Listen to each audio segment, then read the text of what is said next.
গাজীপুরের কাশিমপুর কেন্দ্রীয় কারাগার থেকে 209 জন বন্দী পালিয়ে যাওয়ার ঘটনা ঘটেছে। পালানোর সময় নিরাপত্তা কর্মীদের গুলিতে 6 জন বন্দী নিহত হয়েছে। বুধবার 7 আগস্ট বিকালে কাশিমপুর হাই সিকিউরিটি কেন্দ্রীয় কারাগার সিনিয়র জেলা সুপার সুব্রত কুমার বালা তথ্য নিশ্চিত করেছেন। তিনি জানান, মঙ্গলবার 6 আগস্ট বিকালে কাশিমপুর হাই সিকিউরিটি কেন্দ্রীয় কারাগারের ভিতর থাকা বন্দীরা বিদ্রোহ করেন।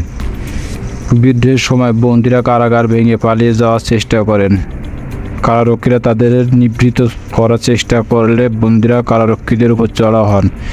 বন্দীরা দেয়াল ভেঙে দেয়াল টপকে দেয়ালের সঙ্গে বিদ্যুতের পাইপ লাগিয়ে কারারক্ষীদের মারধর করে পালিয়ে যেতে চান। এক পর্যায়ে সেনাবাহিনীকে খবর দেওয়া হলে সেনাবাহিনী কমান্ডো অভিযান চালিয়ে বিদ্রোহ দমন করেন। তবে তারা আগেই বন্দীদের মধ্যে 209 জন দেয়াল টপকে পালিয়ে গেছে। এই সময় নিরাপত্তা কর্মীদের গুলিতে 6 জনের মৃত্যু হয়েছে। নিহতদের ময়নাতদন্তের জন্য গাজীপুর শহীদ তাজউদ্দিন আহমদ মেডিকেল কলেজ হাসপাতালের মর্গে পাঠানো হয়েছে বলে জানান তিনি। নিহতদের নাম পরিচয় জানা যায়নি, তবে নিহতদের মধ্যে 2 জন বন্দী, 2 জন কয়েদি, 2 জন মৃত্যুদণ্ডপ্রাপ্ত আসামি বলে নিশ্চিত হওয়া গেছে।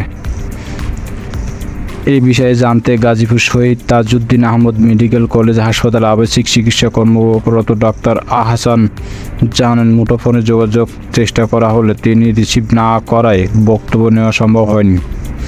তবে ডিউটিরত একজন স্টাফ গুলিবদ্ধ মরদেহ আসার বিষয়টি স্বীকার করেছেন।